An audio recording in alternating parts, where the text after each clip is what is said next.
In the beginning, God created the heaven and the earth. And the earth was without form and void, and darkness was upon the face of the deep. And the Spirit of God moved upon the face of the waters. And God said, "Let there be light." And there was light. And God saw the light, that it was good. And God divided the light from the darkness. And God called the light day, and the darkness he called night. And the evening and the morning were the first day. In the beginning, the void, the darkness, then light, then life. And from life came man, joining the caravan for the long, slow journey through a world of discovery, invention, exploration. His marks, his milestones, stretch out through the centuries. His footsteps echo down through the corridors of time. Time. July 1969 in Florida. The footsteps, the caravan quickened. The corridors shortened as man reached outside his world into another void.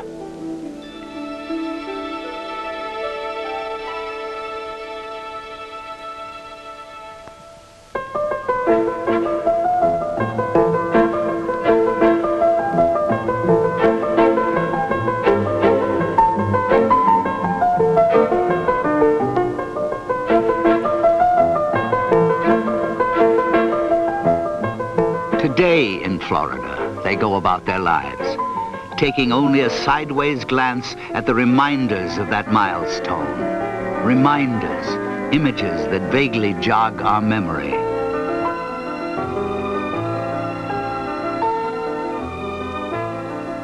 This is Apollo Saturn Launch Control, aiming toward a planned liftoff time of 32 minutes past the hour, the start of our launch window on this the mission to land men on the moon. The countdown still proceeding very satisfactorily at this time. Time, it plays tricks on us. It smudges and blurs the sharp edges of reality. But we turn the trick and summon up our own reality, images, sounds, to help us remember. During the powered flight. The batteries all look good. The next time we go internal will be at the 50-second mark with those batteries, and they will remain, of course, on internal power during the flight. The lunar module, which has been rather inactive during these latter phases of the count, also is going on internal power at this time on the 2 batteries in the ascent stage and the 4 batteries at the descent stage. They came 1 million of them to this place, drawn by the magnet of history in the making. The astronauts, the prime crew, were awakened at 4:15 a.m. Eastern Daylight and proceeded to have a physical examination in which they were declared flight ready. They sat down for the normal astronaut fare on launch day. As far as breakfast is concerned, orange juice, steak, scrambled eggs, toast, and coffee. The target for the Apollo 11 astronauts, the moon, at liftoff will be at a distance of 218,096 miles away. The astronauts departed from their crew quarters after checking out their suits. They departed from the crew quarters at 6:27 a.m. and some 27 minutes later, 8 miles away from the crew quarters at the Kennedy Space Center, atop the launch pad at Complex 39, 6:54 a.m., the commander, astronaut Neil Armstrong, was the first to board the spacecraft. He was followed about 5 minutes later by Mike Collins, and finally Buzz Aldrin, the man who's sitting in the middle seat during liftoff, was the 3rd astronaut to come aboard. The weather is certainly go. It's a beautiful morning for a launch to the moon. We expect a temperature of about 85 degrees in the Kennedy Space Center area. We're still go on Apollo 11 at this time. T-minus 25 seconds. 20 seconds and counting. T-minus 15 seconds. Guidance is internal. 12, 11, 10, 9.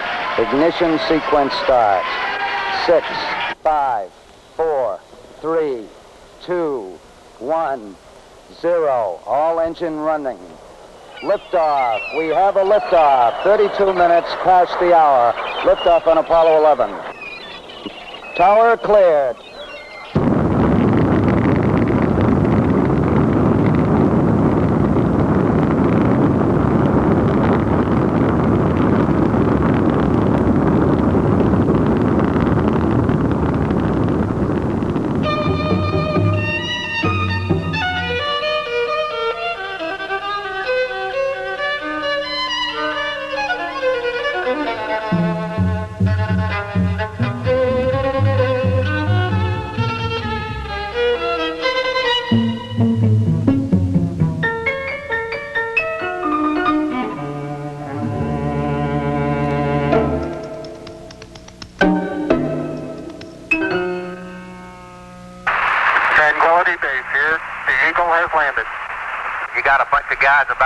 blue. We're breathing again. Thanks a lot.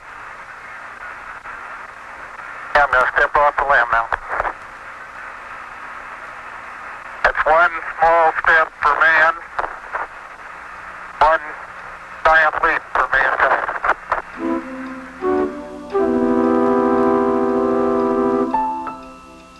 Apollo 11, Armstrong, Aldrin, and Collins.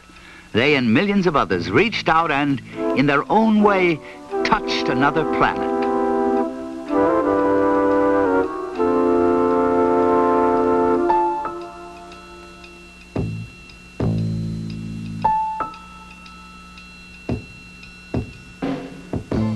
The images remind us that it happened, but not how it really was in the context of the times.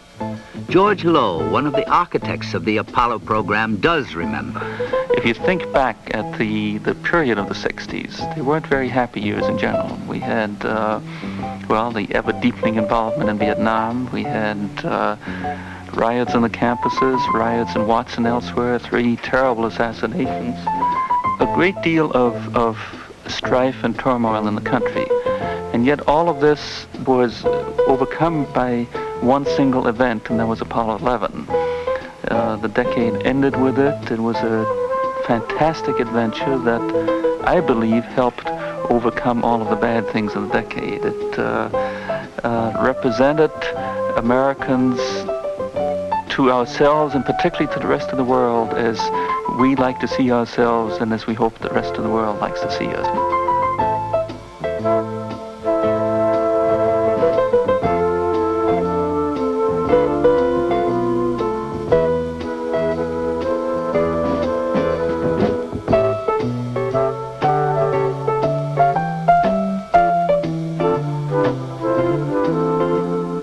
The equipment of Apollo, some of it is now in museums, artifacts from an age of discovery. These strange-looking objects, they're there as reminders that after all, it did happen, and it happened the way we remember.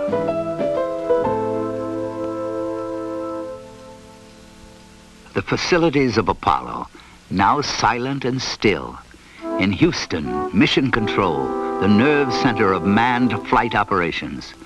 The chapters of space history, first Mercury, then Gemini, then Apollo, were written by the people who sat at these consoles. And these chapters of history came at us with breakneck speed.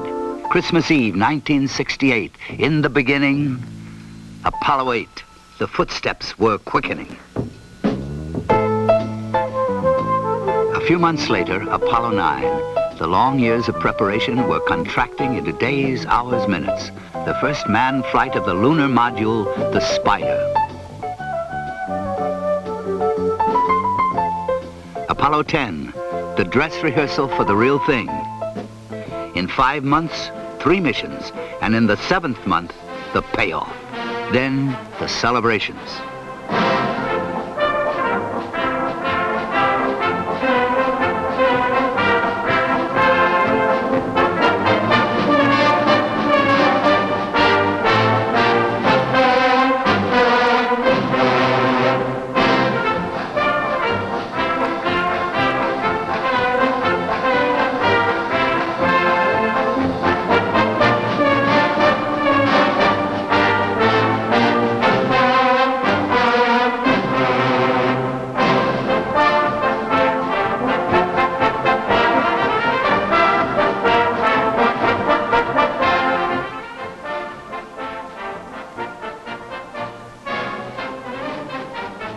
The images and the sounds fade in our memories, but some things we can't forget. Names: Apollo 11, Armstrong, Aldrin, and Collins.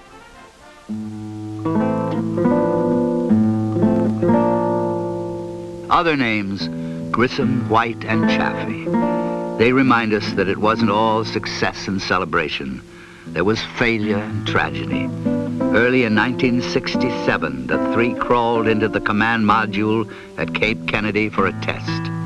There was a flash fire. All 3 died. After the shock came the long, painful job of picking up the pieces, learning the lessons, coming together for a common goal.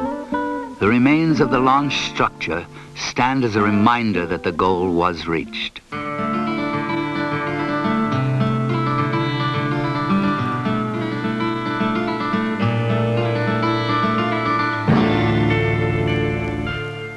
These strange shapes, what do they mean? These towers of steel, what are they? Monuments or leftovers from some earlier age of discovery? In the long history of man, in the slow journey of the caravan, what point do these mark? Historian Arthur Schlesinger, I have no doubt at all that if posterity remembers the 20th century for anything, historians 500 years from now looking at the 20th century, it will be because it will be the century when man first began to break his terrestrial bonds and began the exploration of space. So that's it?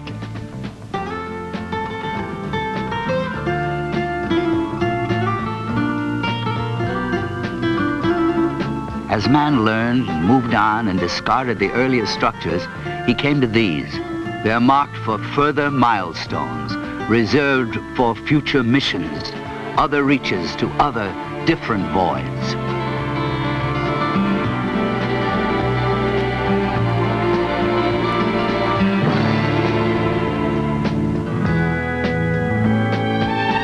Historians 5 centuries from now will mark this century, this place, and they will further note that from the void, life, man, it took eons to reach this point.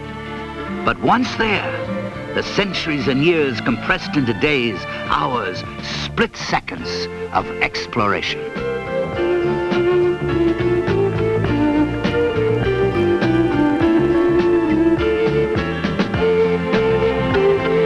The wheel, the engine, the airplane, they came slowly at first, then with increasing velocity. And then this, so huge, so powerful, so different that no ordinary modern name would suffice. They reached backward through antiquity to Roman mythology, and they named it Saturn. Saturn. His father was heaven, his mother earth.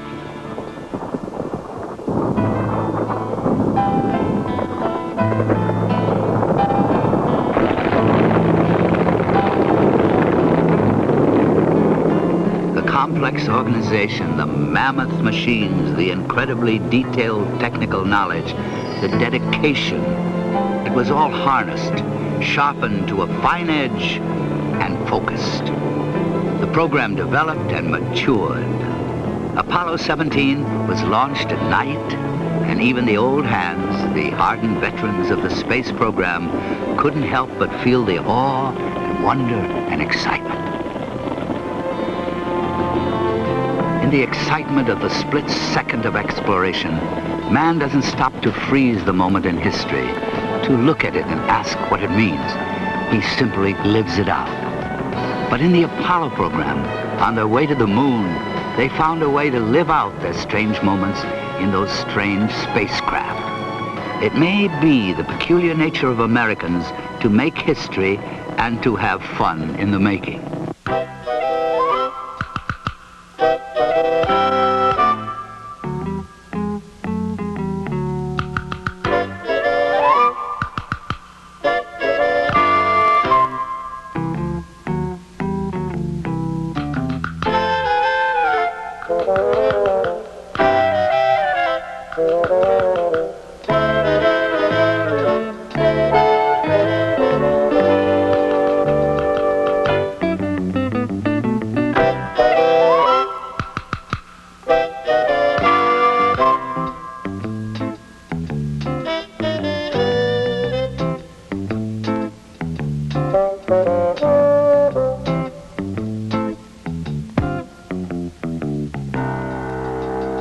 They relaxed and had fun because we, were confident of success. But the program teaches lessons. Confidence is a transitory thing. Apollo 13. Hey, Houston, we've had a problem here. Can say again, please. Houston, we've had a problem. Stand by, 13. We're looking at it. 3 days out, barreling toward the moon, an explosion. No one would see the problem for some time, but they went to work on it. The people of Apollo coalesced into a single dedicated unit, linked themselves with their technology, and cheated tragedy. A new chapter in space history was written in Mission Control. Eugene Kranz was the flight director when the problem developed. Throughout this entire next several days, there was one dominant thought in the minds of all of the flight controllers. We teach them that between God, country, and your own capability, that you can solve any problem that may occur in flight. Throughout the entire course of Apollo 13, there was never any doubt that we'd get the crew back. So there was a very positive approach, and with this kind of approach, you can solve just about any problem that comes up. Solve any problem, country, capability, old-fashioned words during a time when some said the old-fashioned virtues were forgotten. Well, they weren't forgotten. They were translated into action, into programs which took man soaring above the surface of the moon, away from Earth, but always looking back on it.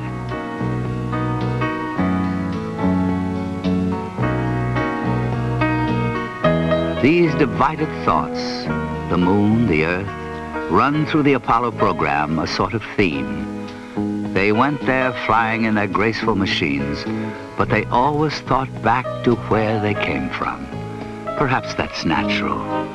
The moon is a strange place for men to be flying to.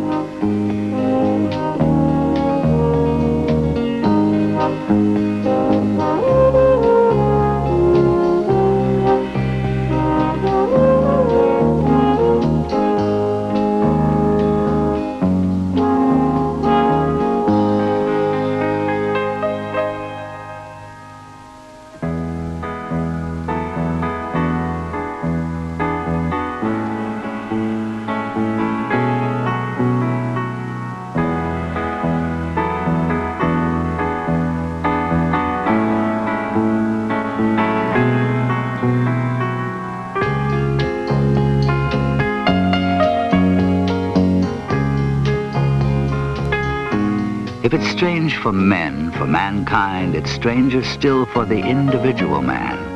Harrison Schmitt, Dr. Harrison Schmitt, a geologist, he touched the moon and remembers how it was when Apollo 17 was making its descent, the last flight to the moon, the last time that man walked on its surface. Schmitt remembers how it was. One's first feelings are a mixture, a very complex mixture of humility,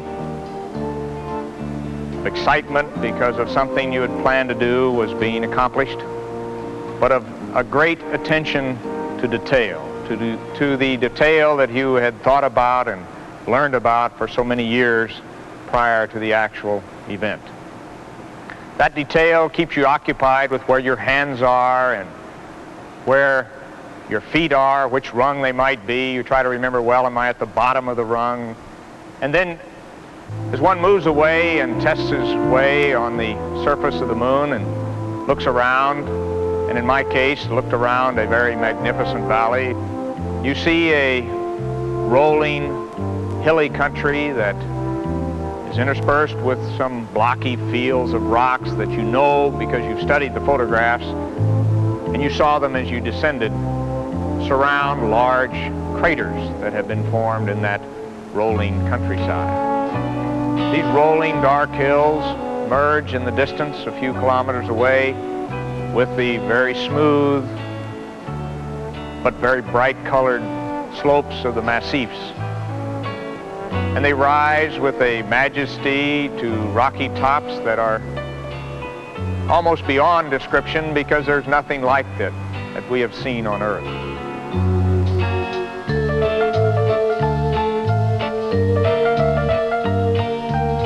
The Sea of Tranquility, Hadley Rill, Taurus Littoral. They were once strange names on the map of the moon, but the men of Apollo gave reality to the names by being there and showing us the places. They explored 60 miles of its surface, and their travels took them to craters, foothills, to explore, to observe, and to sample. The hard rock proof of Apollo, enshrined in the Smithsonian Institution in Washington, D.C., 478.8 grams of microbreccia, under glass for mere earthlings to see and whisper about. Other rocks from the moon, 840 pounds, are being studied and talked about by scientists in laboratories around the world. Not only rocks, tens of thousands of photographs of those strange, exotic features of the moon. And telemetry, data on tape, facts, figures. The studies will go on for years, and the answers will come slowly, answers to questions about the moon and the solar system. The science of Apollo is not merely concerned with samples from past milestones, yesterday's missions. In a special room in Houston, men sit at consoles and command instruments on the moon to send them today's data. And they receive it today within 8 seconds of the command. Science, that's the key, and technology, and something else. In the drama of the moment, few stop to think of the essential element, the one thing that made it happen. People came to this program, government people, university people, contractor people. They brought to Apollo skills and knowledge and determination. This source of human intellectual energy was marshaled, focused, challenged. What came out of the effort was not just a very successful program, but a rich national resource of vast proportions.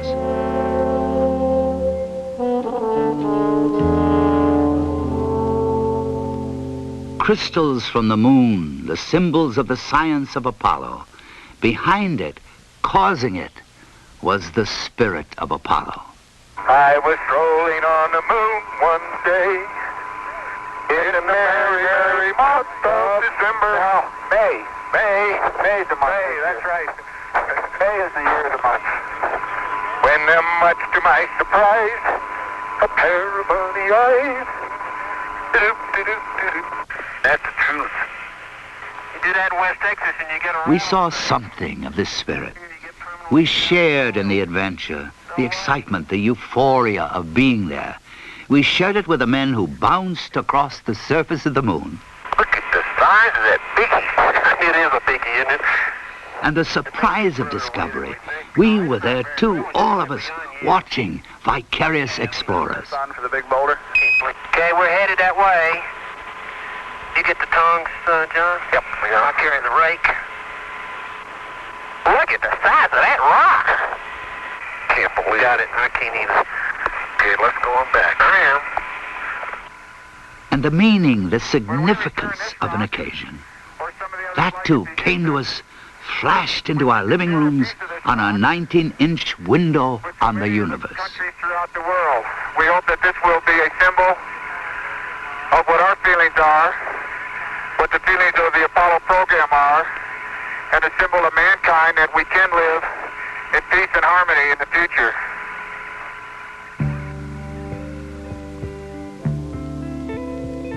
There was also pride. They put up the flag and then posed for pictures as any visitor to a foreign place might do. The flag of each mission stood there as a reminder that we had been there, but there was the realization that in truth, it belonged to all the people. There are no boundaries on the moon.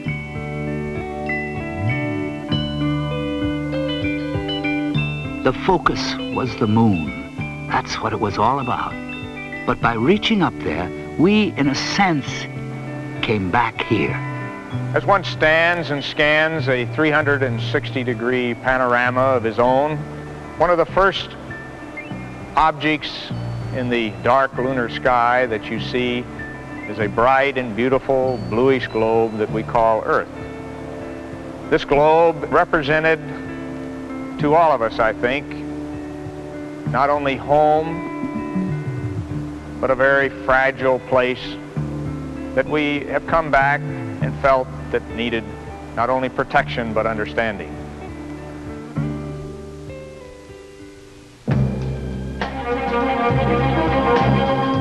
They first went there in 1969. They last left there in late 1972. Between the beginning and the conclusion, they came to feel, to dimly perceive what it was all about, to come to a perspective on the meaning of it all. Poet Archibald MacLeish has said it better than most. To see the earth as it truly is, small and blue and beautiful, in that eternal silence where it floats, is to see ourselves as riders on the earth together, brothers who know now they are truly brothers.